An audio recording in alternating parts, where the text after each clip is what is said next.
나의 세상은 멈춰버렸다. 1년 전 평생을 내 곁을 지켜주었던 나의 남편이 먼저 세상을 떠났다.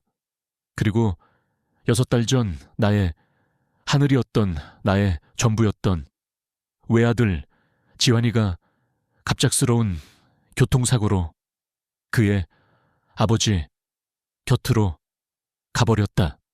그날 이후로 나의 시간은 더 이상 흐르지 않았다. 나는 텅 빈 집 안에 유령처럼 홀로 남아 숨만 쉬고 있을 때뿐이었다.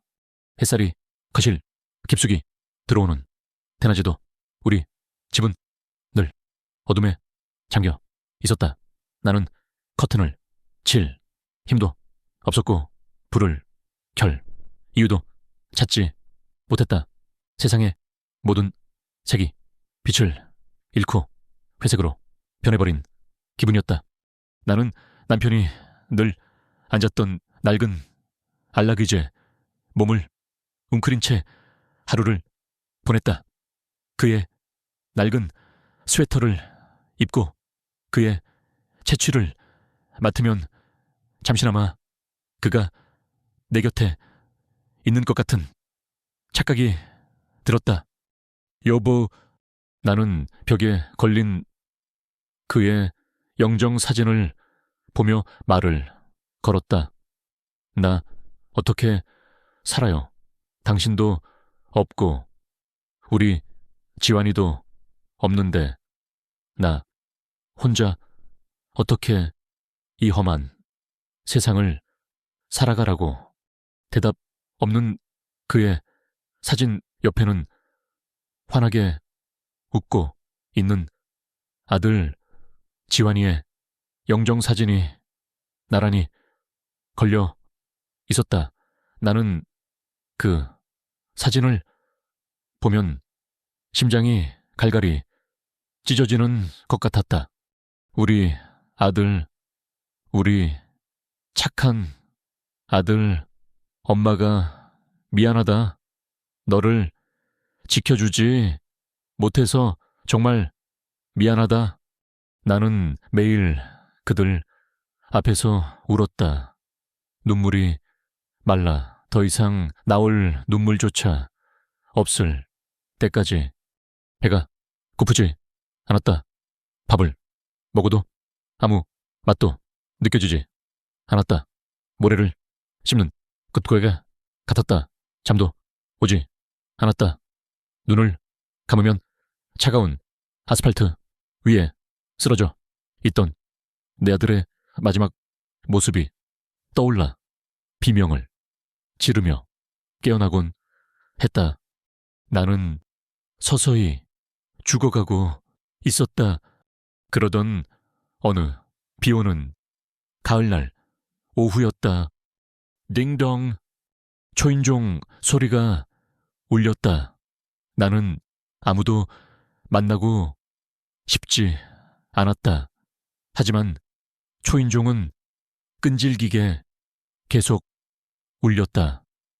나는 마지못해 무거운 몸을 이끌고 현관으로 향했다. 문 밖에는 앳된 얼굴의 택배 기사 청년이 비에 흠뻑 젖은 채 서 있었다. 저 최은숙 선생님 댁 맞으시죠? 배송료 3,000원. 착불입니다. 나는 지갑에서 돈을 꺼내 그에게 건넸다. 그런데 그가 내게 거스름 돈 2,000원을 내밀었다. 아, 죄송합니다. 어머님, 제가 착각했네요. 5,000원을 주셨네요. 나는 그의 손에 들린 지폐를 보았다. 5,000원이 아니라 10,000원짜리 지폐였다. 그는 너무 바쁘고 정신이 없어서 돈도 제대로 보지 못한 모양이었다. 그는 아마도 이 비를 맞으며 하루 종일 뛰어다녔을 터였다. 그의 지친 얼굴 위로 돌아가신 내 아들 지환이의 얼굴이 겹쳐 보였다. 나는 나도 모르게 그의 손을 밀어내며 말했다. 아니야, 청년, 내가 5,000원짜리를 준 게 맞아. 날이 궂은데 고생이 많구먼. 어서 가봐. 네, 하지만 어머님, 됐어. 어서 가봐. 비 더 맞지 말고. 나는 그의 손에 따뜻한 캔커피 하나를 쥐어주고 현관문을 닫았다. 아주 작은 선행이었다. 하지만 그 순간 아주 오랜만에 나의 멈춰버린 심장이 아주 희미하게 다하하시 뛰는 것을 느꼈다. 나는 아직 살아있었다. 나는 그 청년이 배달해준 상자를 열었다. 그 안에는 내가 주문한 물건이 아닌 죽은 아들의 유품들이 담겨 있었다. 아들이 살던 오피스텔을 정리하면서 미처 가져오지 못했던 마지막 짐들이었다. 나는 상자 안에 물건들을 하나씩 꺼내 보았다.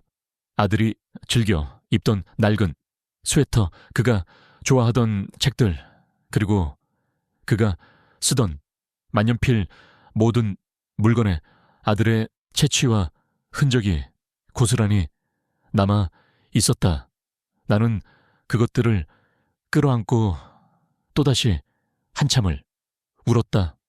상자 맨 밑바닥에는 작은 앨범 하나가 놓여 있었다. 그 안에는 아들의 대학 시절부터 최근까지의 사진들이 담겨 있었다. 친구들과 함께 웃고 있는 모습, 회사에서 상을 받고 기뻐하는 모습. 나는 앨범의 마지막 장을 넘겼다. 그곳에는 아들이 죽기 일주일 전 제주도 출장을 가서 내게 보내왔던 마지막 사진이 꽂혀 있었다. 사진 속에 아들은 바다가 내려다 보이는 아름다운 언덕 위에 서서 환하게 웃고 있었다. 나는 그 사진을 가만히 들여다보았다. 나의 시선이 아들이 쓰고 있는 검은색 선글라스 위에 멈췄다. 나는 사서로 오랫동안 일했었다. 그래서 내게는 아주 작은 디테일도 놓치지 않는 직업병 같은 습관이 있었다. 나는 사진을 눈앞에 더 가까이 가져다 댔다. 아들의 선글라스 렌즈 위에 무언가 비쳐 보였다. 그것은 바로 이 사진을 찍어주고 있는 한 여자의 모습이었다. 아주 희미하고 흐릿해서 얼굴을 알아볼 수는 없었지만 긴 생머리를 한 젊은 여자인 것만은 분명했다. 누구지? 나는 고개를 갸웃거렸다.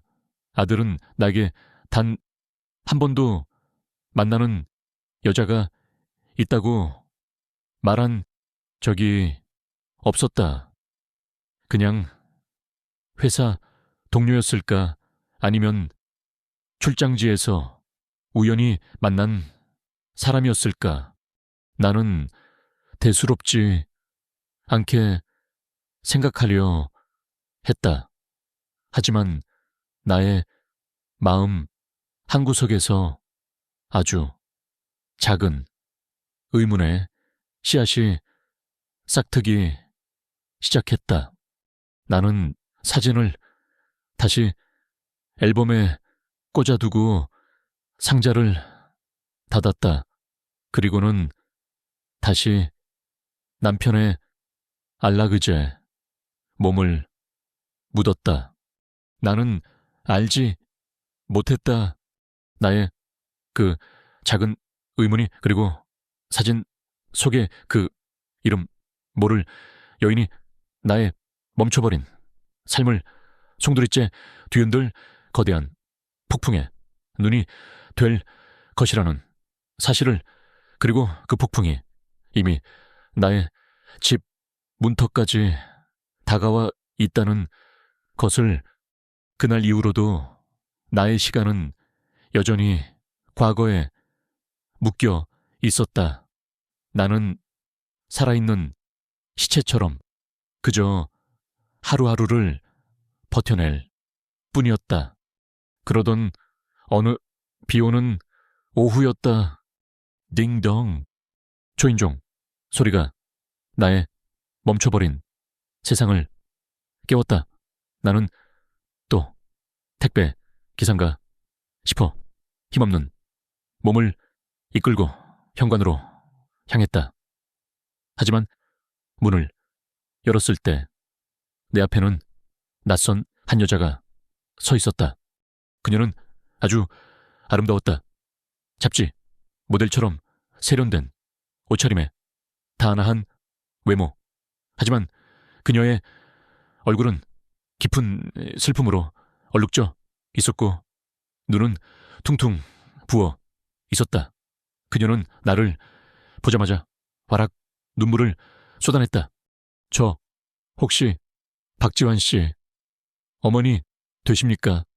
나는 아들의 이름을 부르는 그녀의 목소리에 심장이 쿵 내려앉았다. 그렇소만 누구신지 어머님. 그녀는 내 앞에서 그대로 무릎을 꿇었다. 제가 지환 씨 아내 김서연입니다. 아내 김서연. 나는 그녀의 말을 이해할 수 없었다. 나의 아들은 결혼하지 않았다. 그게 무슨... 죄송합니다. 어머님, 저희 부모님의 반대가 너무 심해서 지환 씨가 어머님께 차마 말씀을 드리지 못했습니다. 저희 1년 전에 저희끼리 조용히 혼인신고만 하고 함께 살고 있었습니다. 지환 씨가 곧 어머님께 모든 것을 말씀드리고 정식으로 인사드리려 했는데, 그런데 그만 그 끔찍한 사고가... 그녀는 말을 잇지 못하고 오열했다. 그녀는 품속에서 꼬깃꼬깃한 서류 한 장을 꺼내 내게 내밀었다. 그것은 혼인관계 증명서였다. 그곳에는 나의 아들 박지환과 그녀 김서연의 이름이 나란히 적혀 있었다. 나는 그 자리에 얼어붙었다. 내게 며느리가 있었다니. 그것도 아들이 죽고 나서야 알게 되다니. 그날 이후 서연이는 나의 삶으로 들어왔다. 그녀는 자신의 집을 정리하고 나의 집으로 들어와 나를 돌보기 시작했다. 어머님, 제가 이제 어머님의 딸입니다. 제가 지환 씨를 대신해서 평생 어머님을 모시겠습니다. 그녀는 완벽한 며느리였다. 그녀는 매일 아침 나를 위해 따뜻한 밥상을 차렸고 엉망이었던 집안을 새 집처럼 깨끗하게 청소했다. 그녀는 내가 밤마다 악몽을 꾸며 잠에서 깨면 나의 손을 잡고 밤새 나를 위로해 주었다. 나는 그녀의 그 지극한 정성 앞에서 서서히 마음을 열기 시작했다. 나의 텅 빈 집은 그녀가 온 이후로 다시 사람 사는 온기로 채워졌다. 나는 밥을 먹기 시작했고 잠을 자기 시작했다. 나는 그녀에게 의지하며 아주 조금씩 슬픔의 늪에서 빠져나오고 있었다. 나는 그녀가 죽은 아들이 나에게 보내준 마지막 선물이라고 생각했다. 그러던 어느 날 그녀는 내게 뜻밖의 제안을 했다. 어머님, 우리 제주도에 갈까요? 제주도, 그곳은 나의 아들 지환이가 마지막으로 출장을 갔던 곳, 그가 내게 마지막 사진을 보내왔던 바로 그곳이었다. 지환 씨 마지막 추억이 담긴 곳이잖아요. 우리 함께 가서 그 사람을 기리고 우리 마음도 정리하고 와요. 제가 듣기로 지환 씨 뱃속에 우리 아기도 있는데 아기에게도 아빠의 마지막 모습을 보여주고 싶어요. 그녀는 자신의 배를 감싸 안으며 수줍게 말했다. 그녀가 나의 손주를 임신했다는 사실은 내게 더 없는 기쁨이자 희망이었다. 나는 그녀의 제안을 받아들였다. 우리는 함께 제주도로 향했다. 비행기 안에서 그녀는 나의 손을 꼭 잡아주었다. 우리는 정말 다정한 모녀처럼 보였다. 제주도는 아름다웠다. 우리는 아들이 보냈던 사진 속에 그 바다가 보이는 언덕으로 향했다. 에메랄드빛 바다와 푸른 하늘 사진 속의 풍경과 똑같았다. 나는 그곳에 서서 아들의 이름을 부르며 눈물을 흘렸다.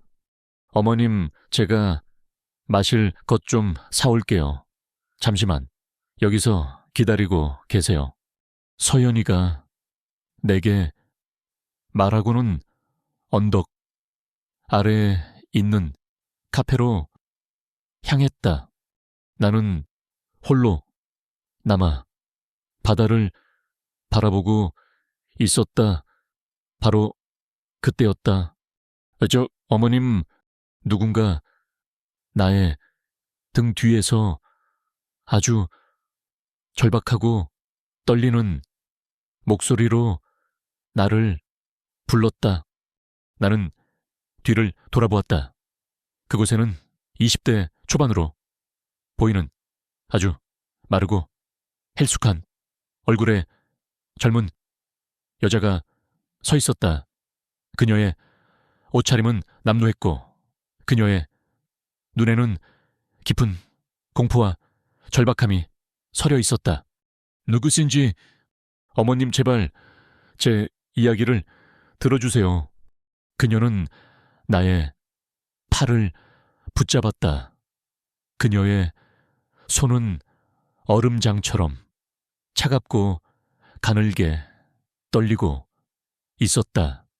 어머님께서 지금 함께 있는 그 여자, 김서연 씨, 그 여자는 어머님의 며느리가 아니에요. 그 여자는 사기꾼이에요. 제발 제 말을 믿어주세요. 나는 그녀의 충격적인 말해. 아무 대답도 할 수 없었다. 머릿속이 하얗게 비어버렸다. 제 뱃속에는 지환 씨의 진짜 아기가 자라고 있어요. 제가 지환 씨의 진짜 아내 이수연이에요. 저 여자가 지환 씨를 죽이고 모든 것을 빼앗아갔어요.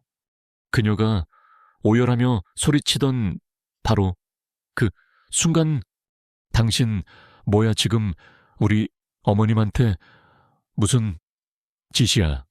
서연이가 돌아와 있었다. 그녀의 손에는 주스 2잔이 들려 있었다. 그녀의 얼굴은 분노로 일그러져 있었다. 그녀는 주스를 바닥에 내던지고는 그 낯선 여자의 뺨을 거세게 후려쳤다. 아이, 미친 스토커 같은 년 네가 감히 여기까지 쫓아와 당장 우리 어머님한테서 떨어지지 못해. 서현이는 그 여자의 머리채를 잡고 내게서 떼어냈다. 그리고는 나를 자신의 등 뒤로 숨기며 보호했다.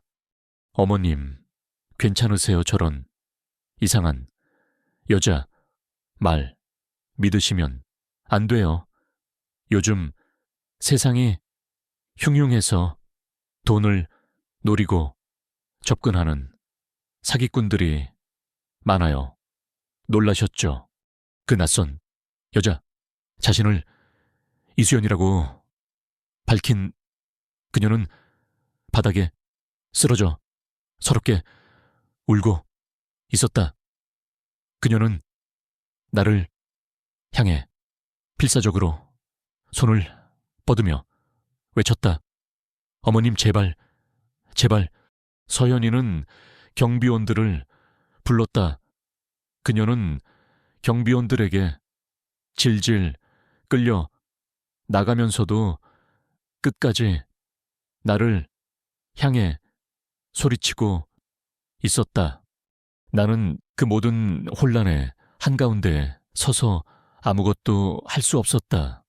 누가 진짜이고 누가 가짜인가. 나를 절망에서 구해준 천사 같은 며느리 김서현, 그리고 끔찍한 비밀을 폭로하며 내게 매달리던 저 미친 여자 이수연. 나는 누구를 믿어야 하는가. 나의 평온했던 슬픔의 세계는 완전히 깨져버렸다.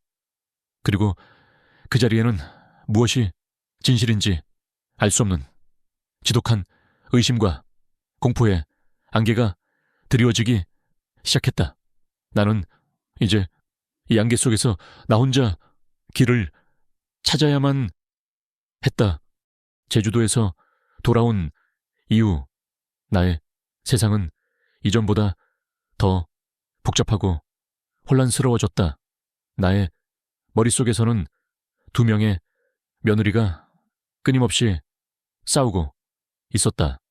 나를 지극정성으로 돌보는 천사 같은 며느리 김서연, 그리고 끔찍한 비밀을 폭로하며 내게 매달리던 광인 같은 여자 이수연. 나의 마음은 서연이에게 기울어 있었다. 그녀는 내가 깊은 슬픔에 늪에서 허우적거릴 때 내게 손을 내밀어준 유일한 사람이었다. 나는 그녀를 의지하고 싶었다. 그녀가 나의 진짜 며느리이기를 간절히 바랐다. 서연이는 제주도에서 돌아오자마자 자신의 짐을 싸서 나의 집으로 완전히 들어왔다. 어머님, 이제 제가 어머님의 딸입니다. 혼자 외롭게 계시게 할 수 없어요. 그녀는 이전보다 더욱 헌신적으로 나를 돌보았다. 그녀는 나의 모든 것을 챙겼다. 나의 식사, 나의 건강, 그리고 나의 모든 외부 약속까지. 얼마 뒤 그녀는 아들의 가장 친한 친구였다는 윤희사라는 젊은 남자를 집으로 데려왔다.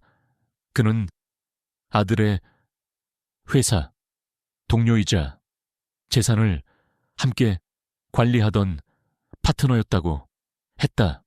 어머님, 처음 뵙겠습니다.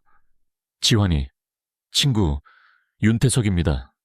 그는 아주 예의 바르고 신뢰가 가는 인상의 청년이었다. 그는 내게 깊이 고개를 숙이며 말했다.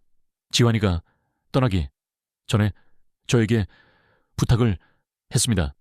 혹시 자신에게 무슨 일이 생기면 자신의 아내와 어머님을 꼭 지켜달라고요. 이제 제가 두 분의 든든한 울타리가 되어드리겠습니다. 그는 서연이와 함께 나의 죽은 남편과 아들이 남긴 복잡한 재산 문제들을 하나씩 정리하기 시작했다. 나는 그 모든 과정을 그들에게 일임했다. 나는 그저 이 모든 골치 아픈 일에서 벗어나고 싶었을 뿐이었다. 나의 집은 겉으로 보기에는 완벽한 평온을 되찾은 듯했다. 나를 살뜰히 보살피는 며느리와 든든한 아들의 친구까지. 하지만 나는 느낄 수 있었다. 이 평온함 아래에 보이지 않는 차가운 감시에 눈이 번뜩이고 있다는 것을. 서연이는 나의 모든 것을 통제하고 있었다. 그녀는 내가 받는 모든 전화를 대신 받았고 내가 만나는 모든 사람들을 확인했다. 그녀의 그 완벽한 보살핌은 나를 위한 것이 아니라 나를 가두기 위한 것이라는 의심이 들기 시작했다.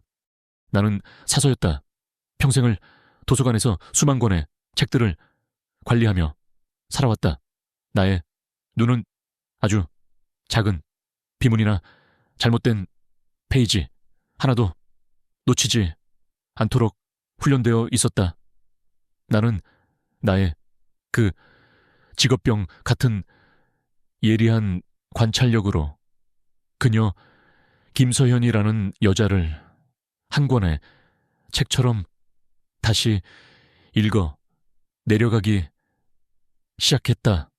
그리고 나는 그 책의 페이지 곳곳에 숨겨진 이상한 점들을 발견하기 시작했다. 어느 날 오후였다. 나는 시장에 갔다가 아주 먹음직스러운 복숭아를 발견했다. 나는 무심코 그 복숭아를 한 바구니 사서 집으로 돌아왔다. 서연아, 이리 와서 이것 좀 먹어보렴. 아주 달고 맛있구나. 내가 그녀에게 복숭아를 건네자 그녀가 환하게 웃으며 대답했다. 어머님, 복숭아 정말 맛있겠네요. 사실 지환 씨도 생전에 복숭아를 참 좋아했었죠. 우리 함께 자주 먹곤 했어요. 그녀는 아무렇지도 않게 복숭아 하나를 집어 크게 베어 물었다. 바로 그 순간 나는 내 등 뒤에서 식은땀이 흐르는 것을 느꼈다. 나의 아들 지환이는 아주 심한 복숭아 알레르기가 있었다. 어릴 적 복숭아를 잘못 먹고 응급실에 실려가 죽을 고비를 넘긴 적도 있었다. 그것은 우리 가족만이 아는 비밀이었다. 그런데 그의 아내라는 여자가 그 사실을 모르고 있었다. 그녀의 거짓말이 처음으로 내 눈앞에서 드러나는 순간이었다. 나는 그녀의 임신에 대해서도 관찰하기 시작했다. 그녀는 임신 초기라고 했지만 그 어떤 입덧 증세도 보이지 않았고 내가 잠든 깊은 밤이면 부엌에서 홀로 와인을 마시는 모습이 몇 번이고 목격되었다. 그리고 무엇보다 이상한 것은 그녀의 배였다. 그녀의 배는 어떤 날은 제법 불러 보이다가도 어떤 날은 아주 미세하게 그 모양이 흐트러져 보이곤 했다. 마치 그 안에 아기가 아닌 다른 무언가가 들어있는 것처럼 나의 의심은 이제 확신이 되어가고 있었다. 그러던 어느 날 우편함에 내게 온 작은 편지 한 통이 꽂혀 있었다. 발신인의 이름은 없었다. 나는 서연이 몰래 그 편지를 나의 방으로 가지고 들어왔다. 편지 안에는 글씨가 없었다. 대신 지하철 3호선 안국역이 C14번 사물함 비밀번호 0217라고 적힌 작은 메모 한 장만이 들어 있을 뿐이었다. 이것은 분명 그 여자 이수연이 보낸 것이었다.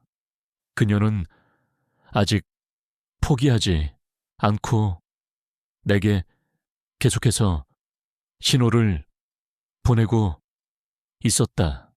나의 이런 변화를 서연이가 눈치채지 못할 리 없었다. 그녀는 나를 향한 감시와 통제를 더욱 강화하기 시작했다. 그녀는 어느 날 나에게 약봉지를 내밀었다. 어머님, 요즘 기억력이 영 안 좋으신 것 같아요. 자꾸 깜빡깜빡 하시고요. 제가 의사 선생님께 말씀드려서 어머님을 위한 좋은 약을 처방받아 왔어요. 제가 매일 잘 챙겨드릴게요. 그녀의 눈은 나를 걱정하고 있었지만 그녀의 입은 나를 협박하고 있었다. 그녀는 나를 기억력이 안 좋은 노인으로 만들어 나의 모든 말을 치매, 노인의 망상으로 치부해버릴 계획을 쓰고 있었던 것이다. 나는 이제 더 이상 물러설 곳이 없었다. 그녀가 나를 이 집 안에 완전히 가두기 전에 나는 빠져나가야만 했다. 그리고 그 사물함 안에 숨겨진 진실을 확인해야만 했다. 나는 며칠 뒤 그녀에게 거짓말을 했다. 서현아, 내가 오랜만에 옛날 도서관 동료들을 좀 만나고 와야겠다. 점심 약속이 있단다. 그녀는 의심의 눈초리를 거두지 않았지만 나의 간곡한 부탁에 마지못해 허락해 주었다. 대신 윤희색에 나를 차로 데려다 주고 감시하라고 지시했다. 나는 윤 이사의 차를 타고 약속 장소인 시내의 한 호텔로 향했다. 그리고는 호텔 로비에서 그를 따돌리고 몰래 빠져나와 지하철역으로 향했다. 나는 평생을 바르게만 살아왔다. 거짓말도 해본 적이 거의 없었다.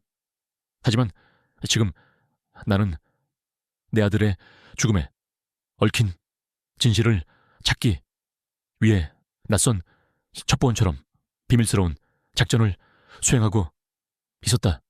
나는 마침내 안구역의 C열 4번 사물함 앞에 섰다. 그리고 떨리는 손으로 비밀번호 0912를 눌렀다. 0212, 그것은 내 아들 지환이의 생일이었다. 셜컥, 사물함 문이 열렸다. 그 안에는 작은 상자 하나가 놓여 있었다. 나는 그 상자를 들고 아무도 없는 지하철역 구석으로 향했다. 그리고 마침내 상자를 열었다. 그 안에는 나의 모든 의심을 확신으로 바꿔줄 결정적인 단서가 들어있었다. 그것은 낡은 열쇠 하나와 진실은 그의 책상 속에 있습니다. 조심하세요. 라고 적힌 짧은 메모였다. 그 낯선 여인 이수연이 보낸 비밀의 열쇠와 메모, 그것은 나의 꺼져가던 저항의 불씨를 다시 타오르게 하는 기름이 되었다. 진실은 그의 책상 속에 있습니다. 나는 이제 나의 목표를 분명히 알게 되었다.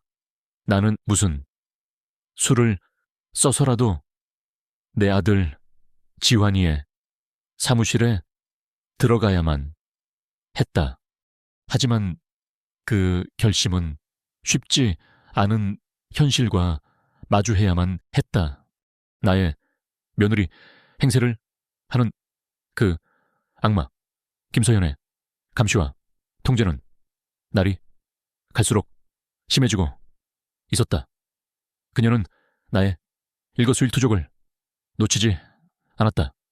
내가 누구와 통화를 하는지, 내가 어디를 가는지, 그녀는 마치 그림자처럼 나의 곁에 붙어 나를 옥죄해왔다.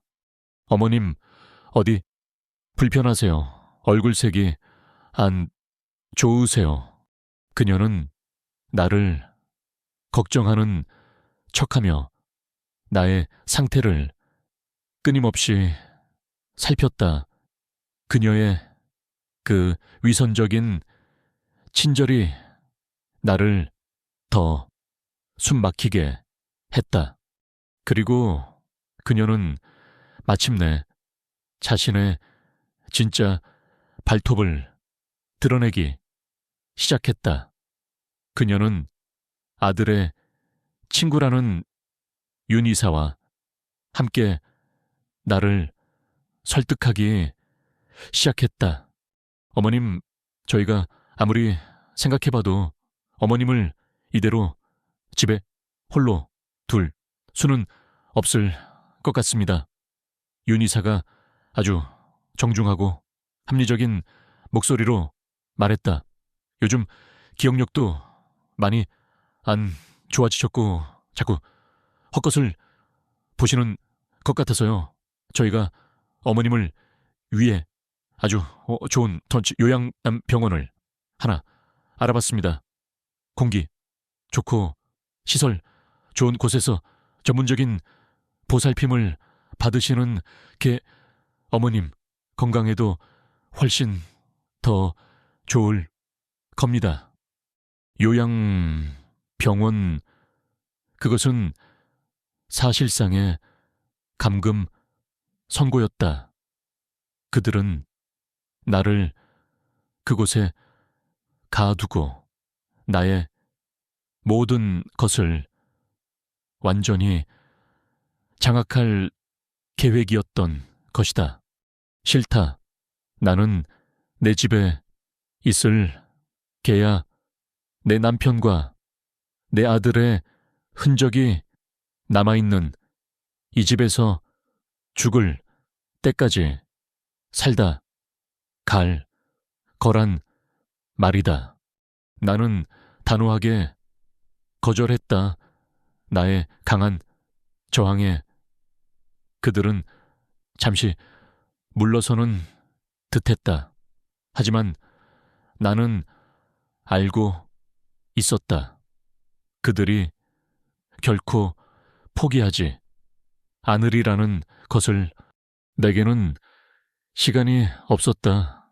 바로 그때 서현이가 내게 결정적인 압박을 가해왔다. 어머님, 그럼 이렇게 된 이상 더는 미룰 수가 없겠네요. 그녀가 아주 슬픈 표정을 지으며 말했다. 사실 지환 씨의 사무실을 이제는 정리해야 할 것 같아요. 그 사람의 물건을 볼 때마다 제 마음도 너무 아프고 어머님께서도 그러시잖아요. 유품 정리는 빠를수록 좋다고 하더라고요. 제가 다음 주까지 모든 물건을 깨끗이 처분하도록 하겠습니다. 다음 주 그녀는 내게 마지막 데드라인을 통보한 것이었다. 나는 그 일주일 안에 반드시 사무실에 들어가 그 책상 속의 진실을 찾아내야만 했다. 나는 나의 인생에서 가장 위험한 연극을 꾸미기로 결심했다. 나는 며칠 동안 시름시름 앓기 시작했다. 일부러 식사를 거르고 기운 없는 모습만을 보였다. 나의 그 모습에 서연이는 더욱 의심의 눈초리를 거두지 않았다. 그리고 마침내 결전의 날 아침 나는 침대에서 일어나다가 하는 비명과 함께 바닥에 쓰러지는 연기를 했다. 어머님, 왜 그러세요?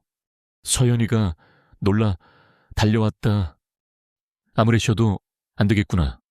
나는 앓는 소리를 내며 말했다.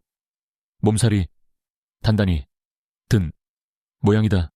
오늘은 꼼짝없이 침대에 누워 있어야겠다.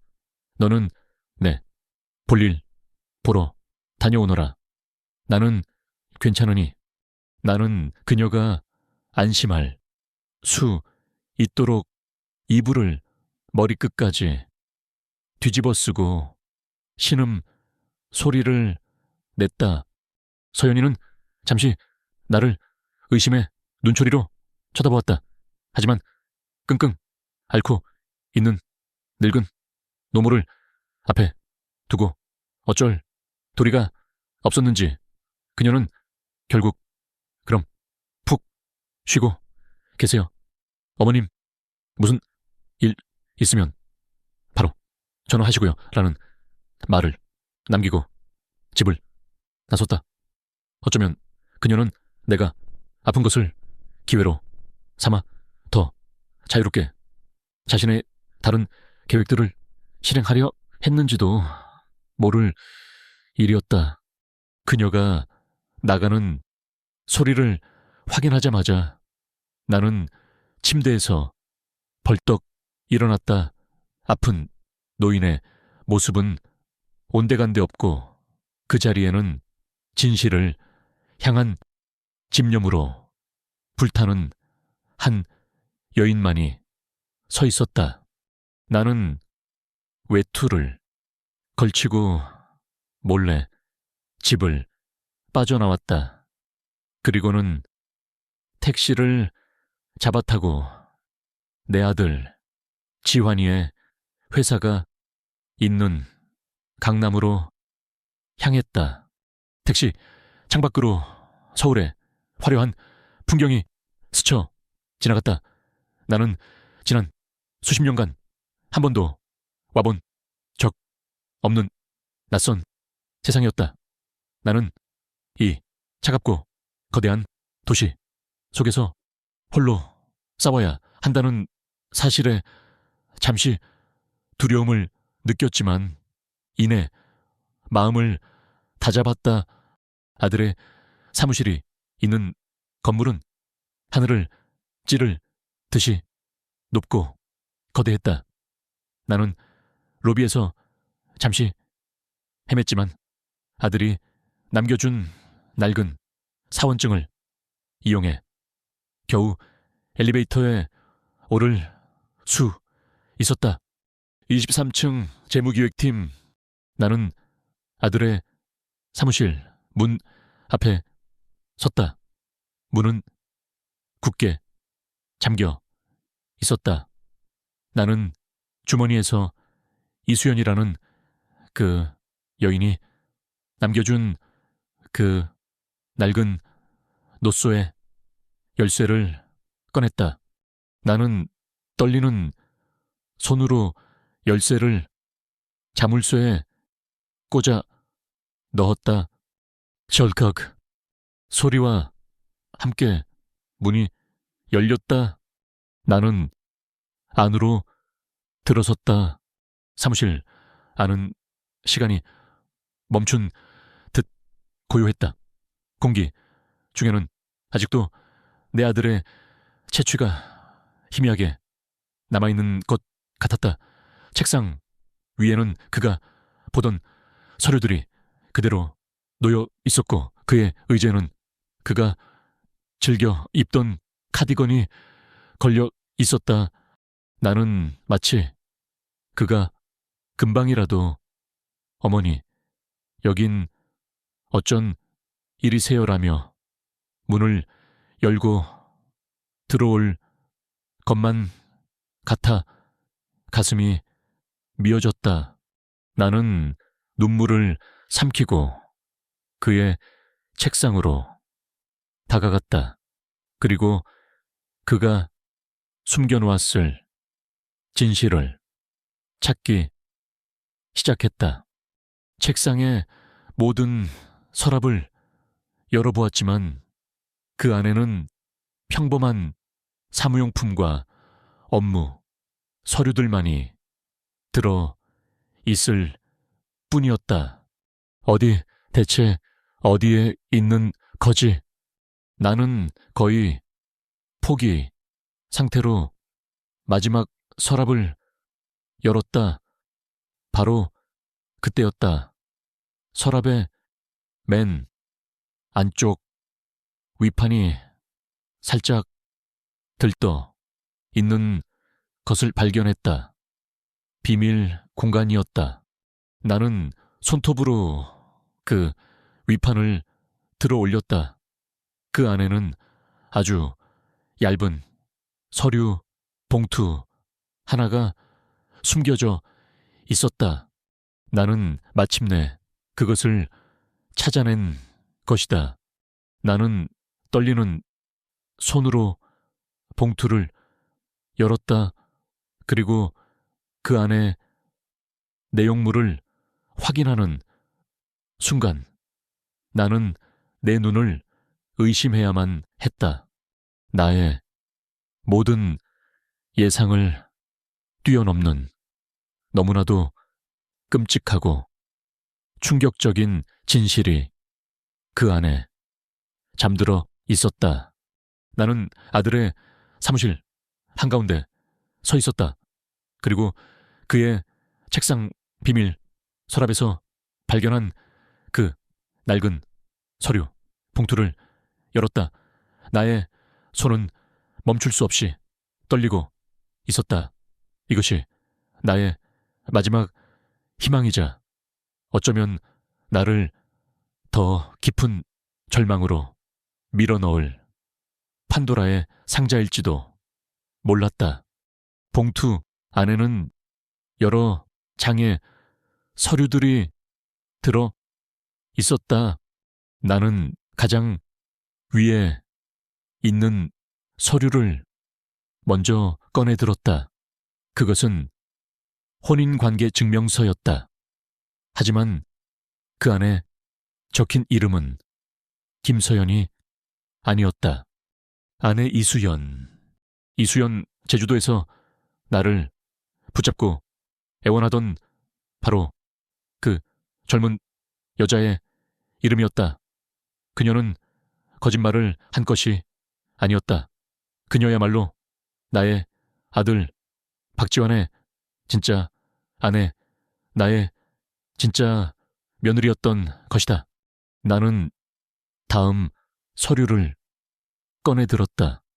그것은 병원에서 발급된 유전자 검사 결과서였다. 검사 결과 태아와 부 박지환의 친자 관계가 성립할 확률은 99.9999%임. 태아, 나의 손주, 나의 진짜 손주는 김서연의 배, 속이 아닌 지금 어딘가에 숨어 지내고 있을 이수연이라는 그 여인의 배 속에 자라고 있었던 것이다. 나는 머리를 한 대 세게 얻어맞은 듯한 충격에 휘청거렸다. 그리고 나는 마침내 봉투 맨 밑에 들어있던 작은 수첩을 꺼내 들었다. 그것은 나의 아들 지환이가 직접 쓴 일기장이었다. 나는 떨리는 손으로 그의 마지막 기록들을 읽어 내려가기 시작했다. 작년 8월 15일 나의 아내 수연이에게 수연아, 이 글을 네가 읽게 될 일은 없기를 바란다. 하지만 만약 만에 하나 내가 잘못된다면 이 글이 너와 우리 아기를 지켜줄 유일한 증거가 될 것이다. 그러니 꼭 간직해 주렴. 너도 알다시피 나는 깨끗한 사람이 아니다. 나는 돈을 벌기 위해 위험한 일들에 손을 댔다. 나의 사업 파트너이자 연인이었던 김소연이라는 여자와 함께 회사에 돈을 빼돌려 불법적인 투자에 손을 댔지. 처음에는 금방 그만둘 생각이었다. 너와 결혼할 자금을 마련하면 모든 것을 정리하고 부모님께 너를 정식으로 소개하고 떳떳하게 살 생각이었어. 하지만 김소연은 보통 여자가 아니었다. 그녀의 탐욕은 끝이 없었고 나는 그녀가 만들어 놓은 덫에서 빠져나올 수가 없었다. 그녀는 나의 모든 약점을 쥐고 나를 협박했다. 그러다 너를 만났다. 나의 유일한 빛, 나의 구원. 너를 만난 이후로 나는 결심했다. 이 모든 지옥을 끝내기로 나는 그동안 우리가 저지른 모든 비리, 자료들을 모으기 시작했다. 김서연, 그녀의 죄를 세상에 밝히고 나 또한 죄값을 치른 뒤에 너와 우리 아기에게 떳떳한 남편, 떳떳한 아빠가 되고 싶었다. 작년 8월 20일 마지막 기록. 김서연이 내가 자신을 배신하려 한다는 것을 눈치챈 것 같다. 그녀의 눈빛이 변했다. 그녀는 내게 우리는 한 배를 탄 사이야. 나 혼자 죽을 수는 없지라며 나를 협박했다. 나는 두렵다. 그녀가 무슨 짓을 저지를지 모른다. 수연아, 만약 내게 무슨 일이 생긴다면 그것은 절대로 사고가 아닐 것이다. 반드시 김서연, 그녀의 짓일 것이다. 부디 너와 우리 아기만은 무사해야 한다. 사랑한다. 나의 아내 수연아. 일기장은 거기서 끝나 있었다. 모든 진실이 밝혀졌다. 나의 아들은 사고를 당한 것이 아니었다. 그는 살해당한 것이었다. 자신의 연인이었던 저 악마 같은 여자의 손에. 그리고 그녀는 아들의 죽음마저 이용하여 그의 모든 재산을 가로채고 나를 속여왔던 것이다. 분노와 슬픔이 나의 온몸을 집어삼켰다. 나는 그 자리에 주저앉아 울부짖었다. 내 아들, 그 불쌍한 내 아들. 바로 그때였다. 어머님, 여기서 뭘 하고 계세요?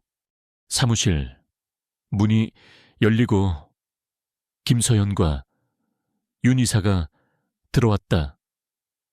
그녀는 내가 아프다는 핑계로 빠져나온 것을 의심하고 나를 찾아 이곳까지 온 것이었다. 그들의 시선이 내가 펼쳐놓은 서류들과 일기장에 닿았다. 순간 김서연의 얼굴에서 모든 표정이 사라졌다. 그녀의 친절하고 다정했던 가면이 벗겨지고 그 자리에는 뱀처럼 차갑고 잔인한 괴물의 민낯만이 남아있었다. 어머님, 그걸 어떻게 내 인연. 나는 자리에서 벌떡 일어났다. 네가 감히 내 아들을 죽이고 이제는 나까지 속여 모든 것을 빼앗으려 들어. 결국 알아내셨군요. 그녀가 비웃었다. 하지만 이제 와서 아시면 어쩔 겁니까? 증거는 이제 곧 제 손에 들어올 테고 어머님은 그저 충격으로 치매가 더 심해진 노인이 될 뿐인데. 그녀는 내게 달려들어 서류들을 빼앗으려 했다.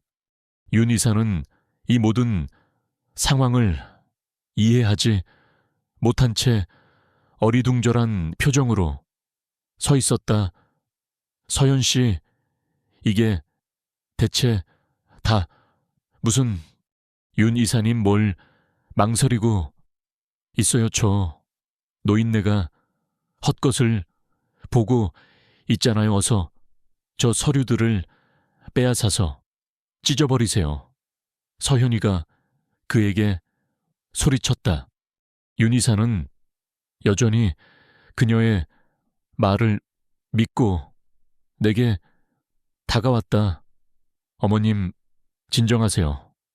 이건 어머님께서 아실 일이 아닙니다.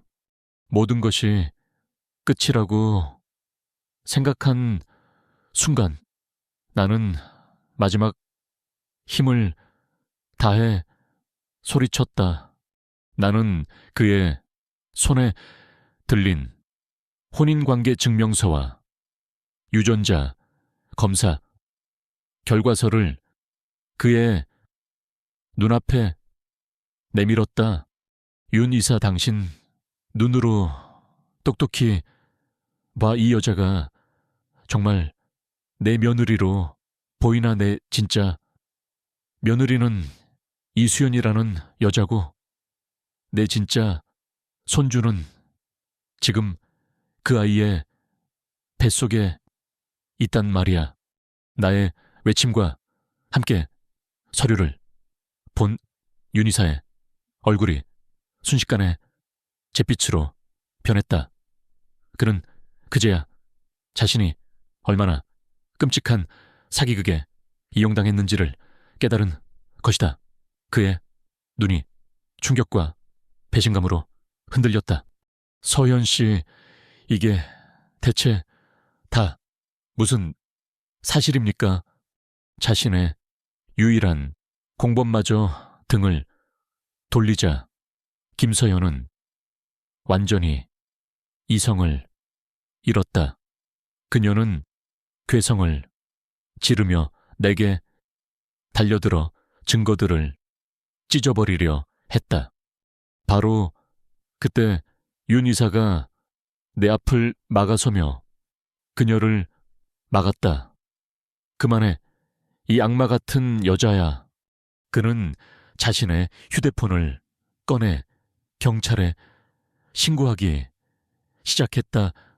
여보세요, 경찰서죠. 여기 살인사건의 결정적인 증거가 있습니다. 범인은 바로 모든 것이 끝났다. 김서연은 그 자리에서 주저앉아 절망했다. 그녀의 완벽했던 범죄는 내가 목숨을 걸고 파헤친 진실 앞에서 처참하게 무너져 내린 것이다. 창밖으로 경찰차의 사이렌 소리가 점점 더 가까워지고 있었다. 진실이 마침내 세상 밖으로 나올 시간이었다. 경찰의 사이렌 소리가 점점 가까워질수록 김서연의 얼굴은 절망으로 일그러져 갔다. 그녀는 마지막 발악으로 내 손에 들린 증거들을 빼앗아 찢어버리려 했지만 모든 진실을 알게 된 윤 이사가 그녀의 앞을 막아섰다. 그의 눈에는 자신을 기만한 요부에 대한 깊은 분노와 혐오가 가득했다. 잠시 뒤 경찰들이 아들의 사무실 안으로 들이닥쳤다. 꼼짝마 모두 손들어. 김서연은 그 자리에서 현행범으로 체포되었다. 그녀는 수갑이 채워지는 그 순간까지도 자신의 죄를 뉘우치지 않고 나를 향해 악담을 퍼부었다. 이 늙은이가 내년 때문에 내 인생이 다 망가졌어. 내가 가만두지 않을 거야. 나는 그녀를 그저 가만히 바라볼 뿐이었다. 그녀의 저주 섞인 비명은 패배자의 처절한 울부짖음으로밖에 들리지 않았다. 사건의 전말은 생각보다 훨씬 더 끔찍했다. 경찰의 추가 조사 과정에서 아들의 죽음이 단순한 사고가 아니라 김서연이 치밀하게 계획한 살인이라는 정황이 초보 드러난 것이다. 그녀는 아들이 자신을 배신하고 모든 비리를 폭로하려 한다는 것을 알아차리자 그가 제주도로 마지막 출장을 떠나기 전날 밤 그의 차 브레이크에 몰래 손을 대놓았다. 그녀는 아들의 죽음을 불의의 사고로 위장하고 그가 빼돌린 모든 돈을 혼자 차지할 계획이었던 것이다. 그녀는 살인, 사기, 공문서 위조 등 수많은 혐의로 재판에 넘겨졌다. 그녀의 재판은 대한민국 전체의 관심을 집중시켰다. 사람들은 그녀의 아름다운 외모 뒤에 숨겨진 끔찍한 악마성에 경악했고 그녀에게 법정 최고형을 선고해야 한다고 목소리를 높였다.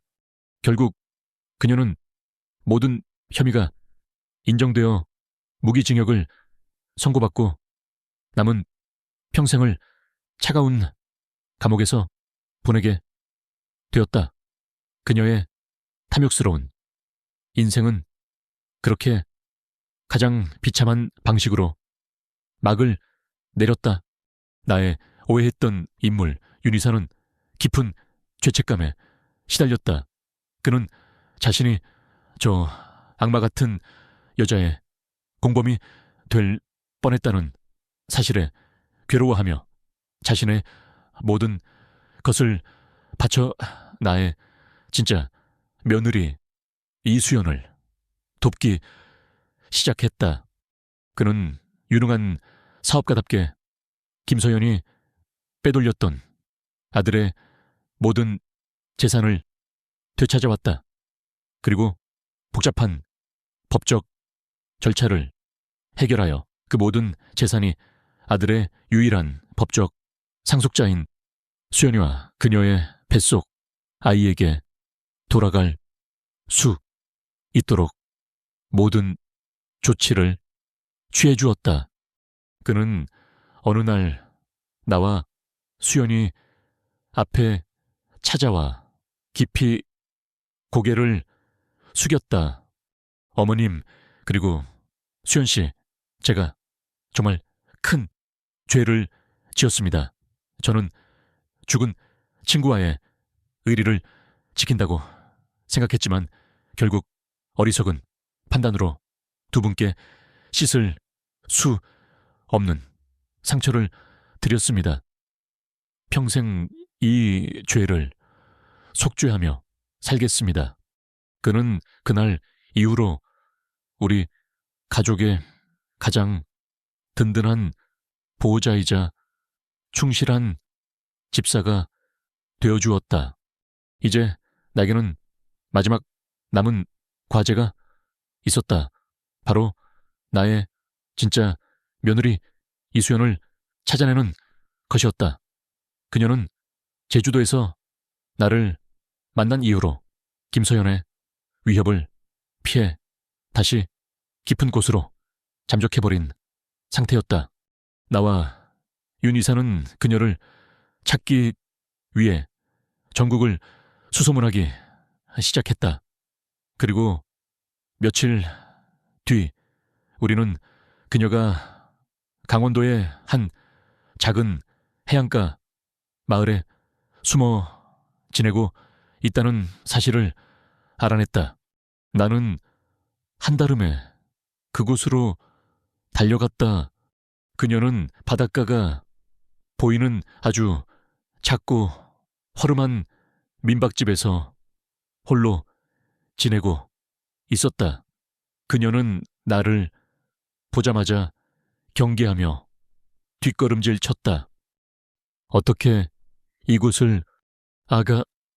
나는 그녀에게 다가가 그녀의 손을 잡았다. 이제 괜찮다. 모든 악몽이 끝났어. 이제 나와 함께 집으로 가자꾸나. 나는 그녀에게 모든 사실을 이야기해 주었다. 김서연의 몰락과 아들의 진실에 대해서 내 이야기를 듣는 내내 그녀는 믿을 수 없다는 듯 눈물만 흘렸다. 그녀는 나의 진짜 며느리였다. 그녀의 눈에는 나의 아들 지환이의 그 선한 모습이 고스란히 담겨 있었다. 나는 그녀를 데리고 나의 집으로 돌아왔다. 그녀는 더 이상 도망치지 않았다. 그녀는 나의 품에 안겨 그동안의 모든 서름과 공포를 토해내듯 한참을 울었다. 그날 이후 우리는 새로운 가족이 되어갔다. 나는 그녀에게 죽은 아들의 어린 시절 이야기를 들려주었고, 그녀는 내게 아들과의 행복했던 사랑 이야기를 들려주었다. 우리는 서로의 상처를 보듬고 아들을 함께 추억하며 서서히 치유되고 있었다. 나의 멈춰버렸던 세상이 다시 움직이기 시작했다. 나의 집은 더 이상 슬픔의 공간이 아니었다.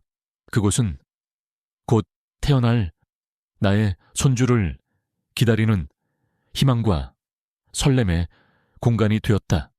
나는 수연이와 함께 아기 방을 꾸몄다. 작은 침대와 아기 옷들, 그리고 장난감들, 방 안이 아기의 물건들로 하나씩 채워질수록 나의 마음도 행복으로 가득 채워져 갔다. 나는 나의 인생에 새로운 목적이 생겼다. 바로 나의 진짜 며느리와 나의 진짜 손주를 내 목숨을 다해 지켜주는 것, 그리고 그들에게 세상에서 가장 따뜻하고 행복한 가정을 만들어주는 것, 그것이 하늘에 있는 내 남편과 내 아들이 내게 바라는 유일한 소원일 터였다. 나는 이제 더 이상 약하지 않았다. 나는 한 아이유의 할머니이자 한 가족의 가장 큰 어른이었다. 나의 두 번째 봄은 그렇게 새로운 생명의 희망과 함께 다시 시작되고 있었다. 그 후로 다시 1년이라는 시간이 흘렀다. 나의 멈춰버렸던 세상은 이제 그 어떤 시계보다 더 힘차게 흘러가고 있었다. 나의 텅 비어 있던 집은 이제 아기의 우렁찬 울음소리와 기분 좋은 분유 냄새, 그리고 끊이지 않는 웃음소리로 가득 찼다. 나의 진짜 며느리 이수연, 그 착하고 가녀린 아이는 지난 봄 옥동자 같은 아들을 낳았다. 우리는 아이유의 이름을 하늘에 있는 두 남자를 기리는 마음으로 지었다. 남편의 마지막 글자인 숙과 아들의 마지막 글자인 환을 합쳐 숙환이라고. 나의 손주 숙환이는 할아버지와 아버지를 쏙 빼닮아 아주 건강하고 씩씩하게 자라주었다. 나는 그 아이를 안고 있을라 때면 세상의 모든 시름을 잊을 수 있었다. 나의 깊었던 우울증은 이 작은 생명의 온기 앞에서 눈 녹듯이 사라져 버렸다. 나는 더 이상 슬픔에 잠긴 늙은 과부가 아니었다.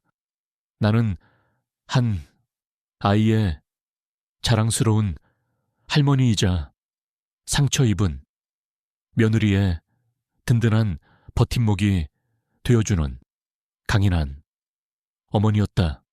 나와 며느리 수연이의 관계는 그 어떤 친모녀 사이보다 더 애틋하고 깊어졌다.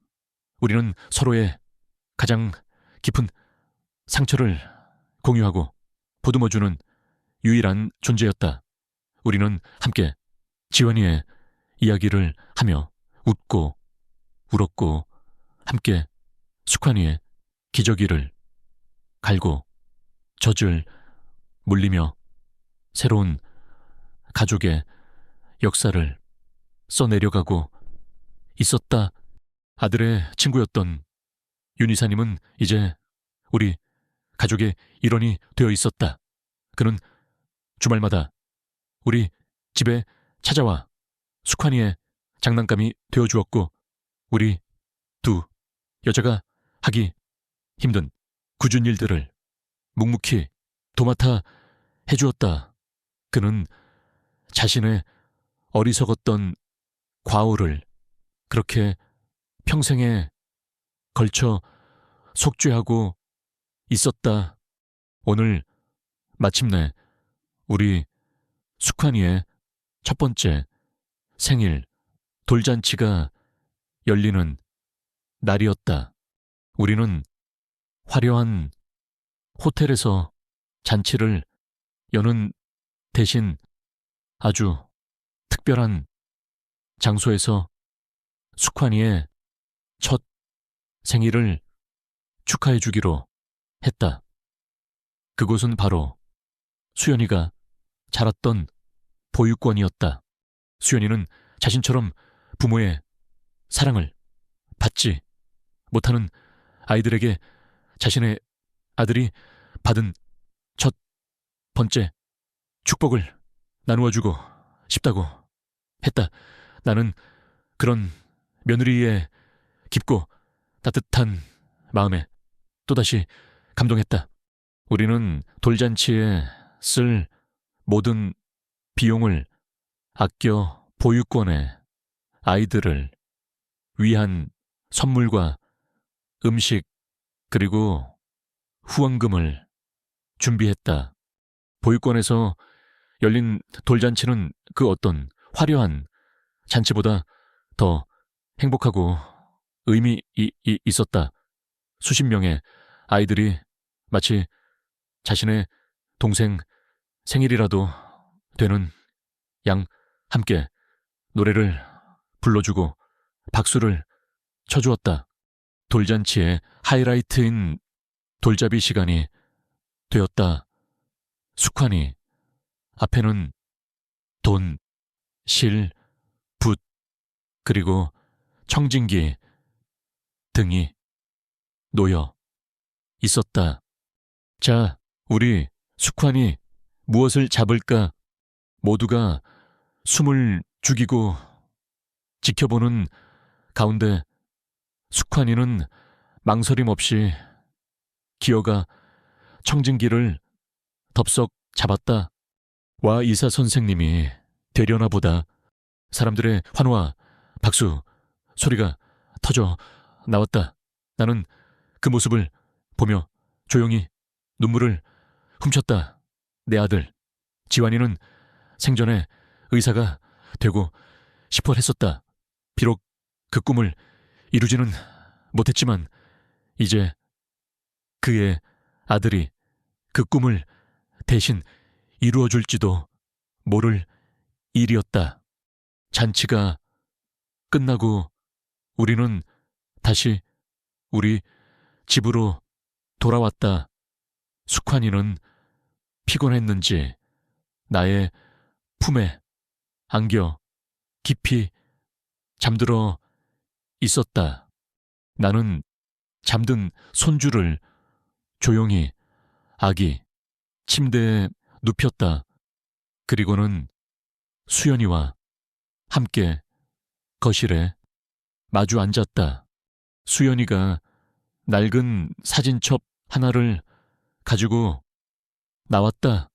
그것은 내가 한동안 차마 열어보지 못했던 바로 그 앨범이었다.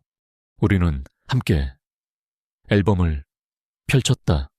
그 안에는 나의 남편과 아들의 행복했던 시간들이 고스란히 담겨 있었다.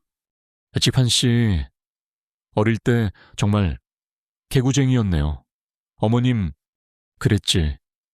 저 녀석 때문에 내가 하루도 마음 편할 날이 없었단다. 우리는 그의 사진을 보며 함께 웃고 함께 추억에 잠겼다. 마침내 앨범의 마지막 페이지가 나타났다. 그곳에는 나의 남편과 아들의 영정 사진이 나란히 놓여 있었다. 나는 잠시 말을 잇지 못했다. 나는 잠든 수환이를 조심스럽게 안아 들었다.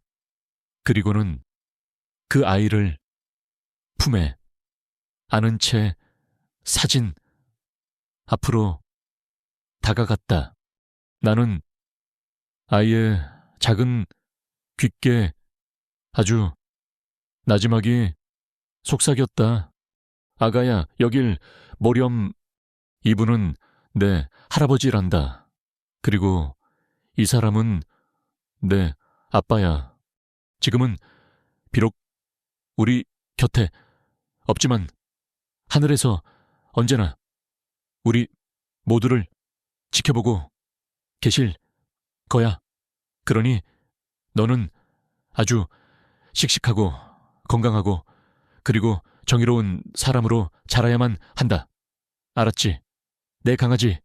나의 목소리는 눈물로 젖어 있었지만 그 어느 때보다 단단했다.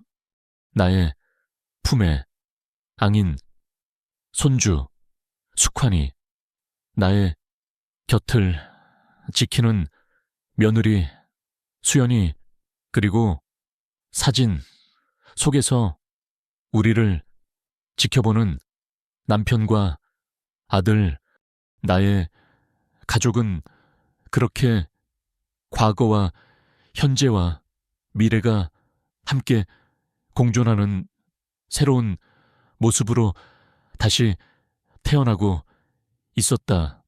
비극의 잿더미 위에서 피어난 우리의 두 번째 봄은 그 어떤 봄보다 더 강인하고 눈부시게 빛나고 있었다. 이야기꾼의 마지막 인사. 오늘 이야기는 여기까지입니다.